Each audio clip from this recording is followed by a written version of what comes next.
بسم اللہ الرحمن الرحیم۔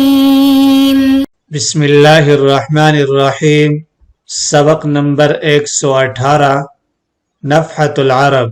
عزیز طلبہ کرام، آج کے سبق میں ہم علو الہمہ القاضی ہبۃ اللہ بن ثنا ملک رحمہ اللہ یہ عنوان پڑھیں گے، یعنی بلند ہمتی قاضی ہبۃ اللہ بن ثنا ملک رحمہ اللہ کا یہ کلام ہے، یہ اشعار ہیں، تو آج کے سبق میں انہیں پڑھیں گے۔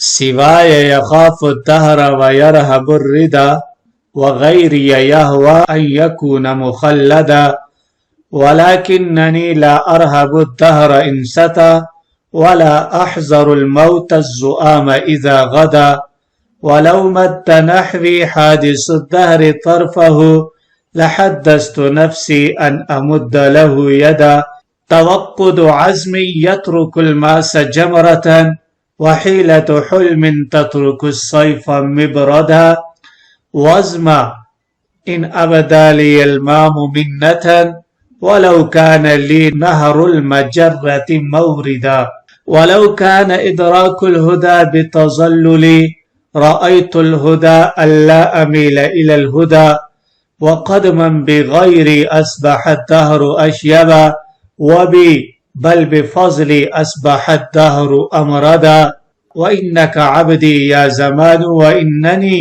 علی الکرہ منی ان ارا لک سیدا وما انا راز اننی واطئ السرا ولی ہمت لا ترتضی الافق مقعدا ولو علمت ظهر النجوم مكانتي لخرت جميعا نحو وجهي سجدا وبذل نوالي زادا حتى لقد غدا من الغيظ منه ساكن البحر مزبدا ولي قلم في أنملي إن هززته فما ضرني ألا أهز المهندا اذا جال فوق الطرس وقع زریرہ فإن صلیل المشرفی له صدا۔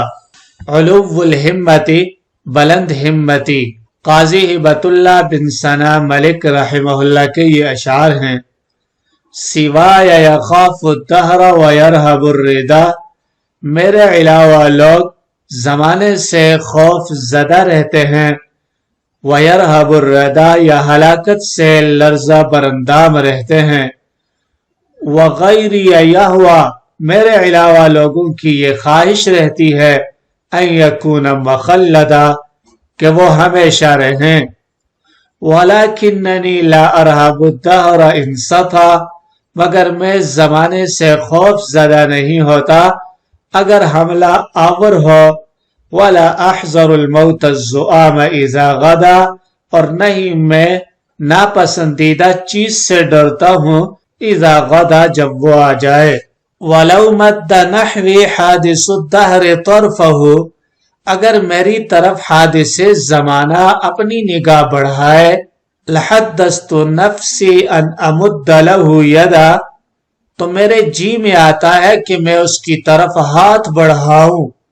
توقد عزم یترک الماء جمرتاً ارادے کا اشتعال پانی کو شعلہ بنا کر چھوڑتا ہے، وحیلت حلم تترک السیف مبردا اور برد باری کی تدبیر شمشیر کو سوہان بنا کر چھوڑتی ہے، وازمع ان ابدا لی الماء منتاً اور پیاسا رہ جاؤں گا اگر پانی میرے سامنے احسان کرے، وَلَوْ كَانَ لِي نَهْرُ الْمَجَرَّةِ مَوْرِدًا اگرچہ میرے لیے کہکشاں کی نہر گھاٹ بن جائے، وَلَوْ كَانَ إِدْرَاكُ الْهُدَى بِتَظَلُّلِ اگر ہدایت یابی ذلت و خواری سے ہوتی، رَأَيْتُ الْهُدَى أَلَّا أَمِيلَ إِلَى الْهُدَى تو ہدایت کو بھی میں یہ خیال کرتا اللہ امیل الی الہدی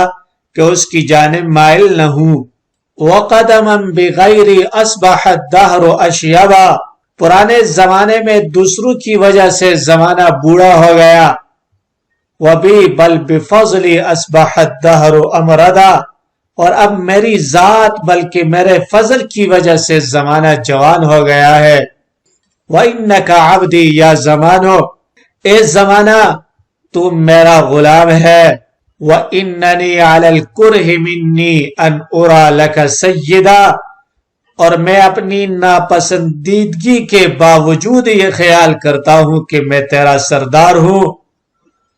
وَمَا أَنَا رَاضٍ أَنَّنِي وَاطِئِ السُّرَى، میں اس بات پر راضی نہیں ہوں کہ زمین کو روندوں۔ وَلِيَ هِمَّةٌ لَا تَرْتَضِي الْأُفُقَ مَقْعَدًا، اور میری ہمت ایسی ہے جو افق کو نشستگاہ بنانے پر راضی نہیں ہے۔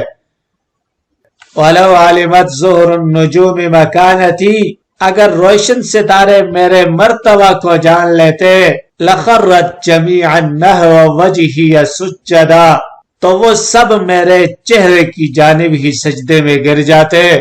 وَبَذْلُ نَوَالِي زَادَ حَتَّى لَقَدْ غَدَا، وَبَذْلُ نَوَالِي زَادَ، میری نوازش بڑھ گئی۔ حَتَّى لَقَدْ غَدَا مِنَ الْغَيْظِ مِنْهُ سَاكِنُ الْبَحْرِ مُزْبَدًا، یہاں تک کہ پرسکون سمندر بھی اس سے ناراضگی کی وجہ سے جھاگ پھینکنے والا ہو گیا۔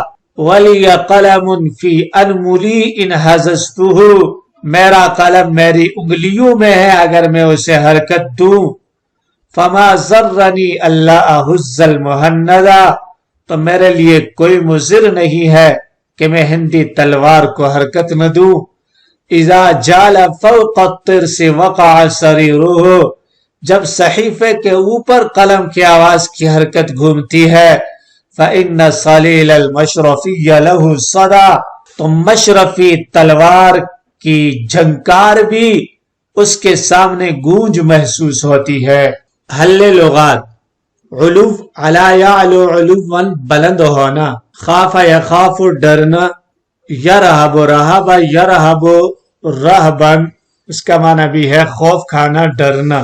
ردا ردی یردا ردن، باب سمع اسمعو سے ہلاک ہونا۔ یہوا ہوی یہوا ہوین، خواہش کرنا۔ مخلدہ خلد یخلد خلودن سے ہمیشہ رہنا۔ سطا سطا علی احد یستو سطوتن، حملہ کرنا غالب آنا۔ احذر حذر یحذر حذرن، بچنا۔ الزوام کری اور ناپسندیدہ چیز کو کہا جاتا ہے۔ حادث الدہر گردش زمانہ۔ مد یمد مدن، کھینچنا لمبا کرنا۔ توقد توقد یتوقد توقدن، باب تفاعل سے روشن ہونا جلنا۔ جمرہ انگارہ۔ مبردہ مبردن، اس کی جمع مباردو آتی ہے، ریتی یا سوہان۔ وَأَزْمَعُ زَمْيَ يَزْمَعُ زَمَعًا، پیاسا ہونا۔ مجرۃ کہکشاں۔ موردہ ورد یرد، اس سے مورد ہے گھات، وارد ہونے کی جگہ۔ امردہ مرد یمرد مردن، الغلام لڑکے کا دیر تک بے داڑھی کے رہنا، امرد رہنا بے بال ہونا۔ رازن رضی یرزا سے اسم فاعل کا صیغہ ہے، راضی رہنا۔ واطئن وطئ یوطئ وطئا، روندنا۔ ارتضا یرتضی ارتضاء، خوش ہونا۔ مقعد بیٹھنے کی جگہ، نشستگاہ۔ لخرت خر یخر خرن، نیچے گر پڑنا۔ مثبت زبدن سے ہے، جھاگ کو کہا جاتا ہے۔ حززتہ حز یحز حزن، حرکت دینا ہلانا۔ زبدن، اس کی جمع ازبادن آتی ہے، مثبت اسی سے ہے جھاگ۔ مثبتن ای ذو زبدن، یعنی جھاگ والا۔ انملی، اس کی جمع انمل، اس کی جمع انامل آتی ہے، پورا، پوروں کو کہتے ہیں۔ جالا یجول جولن، گھومنا۔ ترس ترسن، اس کی جمع اطراسن آتی ہے، صحیفہ۔ سریرہ سر یسر سریرن، ضرب یضرب سے الشیء سلاح، چر چرانا، چر چر کرنا، کاغذ کی آواز۔ اور الرجل سلاح تو زور سے چیخنا آتا ہے اس کا معنی۔ سلیل سلا یسل سلیلا جھنکار ہونا. صدا اس کی جمع اصداء آتی ہے آواز، باز، گشت یا گونج. ترکیب لحدثت نفسی، یہ جملہ لو مد نحوی کا جواب واقع ہے. اللہ امیل الی الہدی، یہ جملہ مفرد کی تعویل میں ہو کر رأیتو کا مفعول ہے. قدمن یہ ظرفیت کی بنا پر منصوب ہے، اے زمانا قدیما. لقد غدا من الغیظ منہ ساکن البحر مزبدا غدا فعل ناقص کی خبر ہے اور ساکن البحر اس کا اسم ہے. اللہ احز المہندا، یہ جملہ مفرد کی تعویل میں ہو کر ذرہ کا فاعل ہے. وضاحت، اس سبق کے اندر جو اشعار ذکر کیے گئے ہیں، ان اشعار میں شاعر نے اپنی بلند ہمتی کو بیان کیا ہے کہ لوگوں کا حال یہ ہے کہ زمانے سے خوف زدہ رہتے ہیں اور ہلاکت کا اندیشہ کرتے رہتے ہیں. انہیں ہر وقت ہلاک ہو جانے کا خوف ہوتا ہے، مگر میں کبھی موت سے خوف نہیں کھاتا. وَلَا أَحْذَرُ الْمَوْتَ الزُّؤَامَ إِذَا غَدَا، موت سے خوف نہیں کھاتا، بلکہ اگر زمانہ میری جانب اپنی نگاہ بڑھاتا ہے تو میں اس کی جانب ایک قدم آگے نکل کر اپنا ہاتھ بڑھا دیتا ہوں. کسی بھی معاملے میں ذلت پر راضی نہیں ہوتا ہوں کہ اپنی عزت سے کھلواڑ کروں، اپنی عزت سے کھیلوں، بلکہ ہدایت کے حصول میں بھی اگر ذلت اٹھانی پڑتی تو میں ہدایت کی جانب بھی کبھی مائل نہ ہوتا، اور میں ایسی ہدایت کو کبھی قبول نہ کرتا جس میں ذلت اٹھانی پڑتی ہوتی. زمانے سے ڈرنے کی کیا بات ہے؟ زمانہ تو میرا غلام ہے اور میں اس کا آقا ہوں. اگر چمکتے ہوئے ستاروں کو میری حیثیت کا پتہ چل جائے اور وہ یہ جان لے کہ میرا مقام کیا ہے، میری حیثیت کیا ہے، تو وہ میرے سامنے سر بسجود ہو جائیں، سر اور گھٹنے ٹیک دیں. میری نوازشات کا حال یہ ہے. سمندر جو جود و سخا میں اپنی مثال آپ ہے، میری نوازشات کو دیکھ کر حسد کرنے لگا اور غصے میں اس کو جھاگ آنے لگے. قلم کی طاقت کا حال یہ ہے کہ اگر اسے ہلا دوں تو تلوار کو حرکت دینے کی ضرورت نہیں. جب قلم کے چلنے کی آواز صحیفے پر ہوتی ہے تو مشرفی تلوار کی جنکار اس کے سامنے ماند پڑ جاتی ہے. یہ ہے میرے قلم کی آن بان شان کہ جس کے سامنے مشرفی جیسی عمدہ تلواروں کی جنکار بھی ماند پڑ جاتی ہے. تو شاعر اپنی بلند ہمتی کو اور مرتبہ کو بیان کر رہا ہے کہ میری بلند ہمتی کے سامنے کوئی چیز بھی نہیں ٹھہر سکتی.